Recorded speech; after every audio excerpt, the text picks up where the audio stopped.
good, actually. Good morning. Very warm welcome to St Andrews on this beautiful Monday morning. What have I just read with Michael, with Malcolm, with Alison, and with Nadia? And with Jingle. And Jingle. Chronicles, 2 Chronicles 17. So when does Chronicles fit into everything? What's happened is we've jumped now, we've had Pentecost, so we're now in ordinary time. Ah, okay. Because we've had all the special seasons, we've had Lent, we've had Easter season, comes up to Pentecost, we have Pentecost, and then the church goes into this ordinary time, which goes all the way through to the end of November, All Saints. Beginning of November, you said. Oh, really? Beginning of November, end of October. yeah. Okay.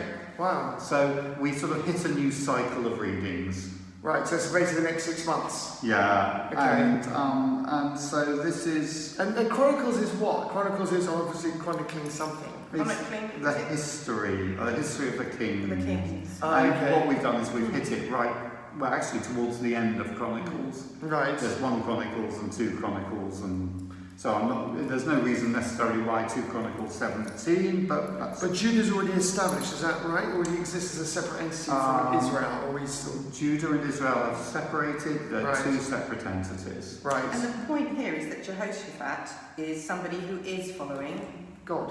God, isn't it? And he's walking in the ways. And unlike the ways of Israel, they've obviously And lost the unlike plot. other kings, I guess, which didn't, so he did not seek the Baals, and he sought the way of his father and walked in the commandments. I guess is that Yes, partly and showing he's the king of the south, by the way, Judah. So that's Yeah. the thing. But his heart was courageous in the ways of the Lord, Right. and not only that, he taught Israel, but then he sends out all these people with all these names that Alison read.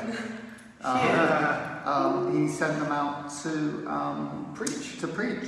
And that's just outside of Judah, right? Off into Gentile land, is that right? Is he been sending them all They within... taught in Judah. No, they teach in the city of Judah. Outside of the Judah, okay. The cities I of saw the Judah. cities of Judah and taught among his people. Yeah, there we But go. what it's showing is that, I mean, if you like, it's a bit like Solomon. You've got here almost an ideal king. Right. It does go a little bit pear-shaped in the future, but at the moment it's absolutely perfect. You know that he's there, he's faithful to God, he's teaching the law, everything. Things are prosperous. Not only that, but the nations are coming. to Right. us. Yeah. And So bringing the Philistines goodness. and the Arabs. So what is it when it says, and furthermore he removed the high places and the sacred poles from Judah? Is that the ark? Or is that... The false No, things, yeah. the false gods that have been set up by his Right. predecessors. Right, so you cleaned them all out. Yeah. So Okay. I guess I also thought that there's this clear difference that you mentioned, Malcolm, between the Old Testament and the New Testament, because then in the last paragraph it's the fear of the Lord fell on all the kingdoms, so it's not about God's love to people, but it's here there's Dealing with fear. Yeah, that's Yeah. interesting. That is interesting. And I do like the fact he says he mentioned some of the Philistines brought Jehoshaphat's presents and silver. So obviously the Philistines, these are kingdoms beyond. The Philistines are on Right. their borders. Right. Sort of the Is there any significance in 7,700 rams and camels? yeah, interesting, wasn't it? When I read Just that, a I number? thought it's just the 7 That's again. a lot. That's a lot. I think that's the only thing I would take from that. That is It's really just a that lot. it's a lot. Can you imagine having 7,700 rams here at St Andrews? Out of the Lord. And all rams. They're all Oh yeah, rams. gosh, wow. They're that not would be- goats. Right now. Yeah. They're all male goats Right. and male sheep. Wow, gosh. There'd be lots of fighting, wouldn't there? Yeah, it would be a very alpha community. Alpha, yeah, exactly. Did you also notice this line in the song that follows about drawing water? I think it's beautiful, and it also links to yesterday's sermon about water. So with joy you will draw water from the wells of salvation. That's lovely, isn't it? Lovely, yeah. And then moving on to Romans 1. I mean, where do you start with this? I mean, It's there great, is isn't it? just It's so- actually- Can we just say, is this Paul's first letter, No. basically? No, his first letter is Was- to the Thessalonians. Was This it? is actually possibly one of his later letters, Right, okay. where he is trying to put condense all his thinking, and Yeah. so it's perhaps in one sense the richest of his letter. Well, I don't know whether you can say that, but it is a real compilation of his thinking. Okay. Because it's a real declaration in the first paragraph. Oh, It's isn't very, it? it's Yeah, fantastic and yeah. clear.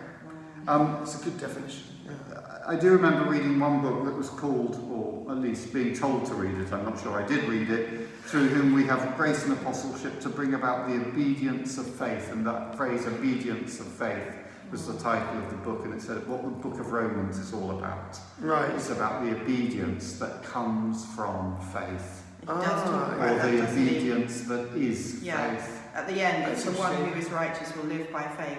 Yeah, I'm not ashamed of the gospel. Those last words, I am not ashamed of the gospel.